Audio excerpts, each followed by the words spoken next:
Is it time that landlords started paying brokers commission instead of tenants? This is happening more and more in Abu Dhabi. Most noticeably, companies like ICT and Emirates REIT are paying brokers as opposed to the brokers getting their money from tenants. Now, the tradition in the UAE, probably based on the fact that there are very few large landowners, has been that the tenants pay commission, the buyer pays commission, usually in a sale as well.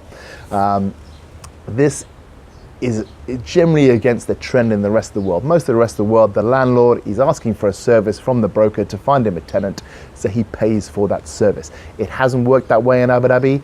I believe it should, and here's a couple of reasons why.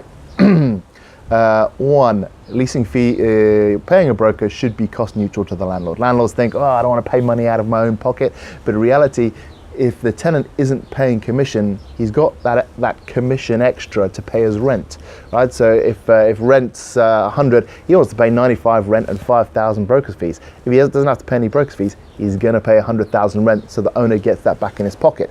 On top of that, the owner will get that 100,000 in the second year, so he'll actually be making 5,000 more than he would have made otherwise. All right, so that's positive. Another point. People who are getting housing allowances love no commission.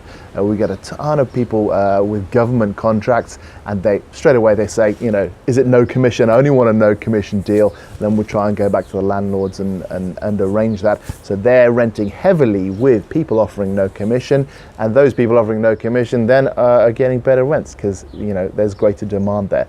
So that's a big reason to do it as well. Another reason related to that is, let's say you've got the only one bed available in your tower and you call up 10 agents because you don't care who rents it because you're not paying them any money, and all those 10 agents list your unit. If I'm a tenant and I want the only unit in the tower that you've got, and I go on, you know, one of the listings portals, it looks like there's 10 available. So I think, great, 10, I'm gonna be able to really push the landlord down on rent. So I'll push him down on rent, and landlords then don't get as good a rents as they should get if there was only one of those listings because the landlord actually cared. What it also does, if the landlord is paying brokers, he cares which brokers he uses, which means the quality of brokers goes up. So if you're a landlord and you've got to pay a broker to work on your property, you do some research. You don't just wait for someone to cold call you. You do some research, you find who the good broker is, the person working in your market, someone who can market your unit. You give him your unit, the broker does the deal, you know, he's happy.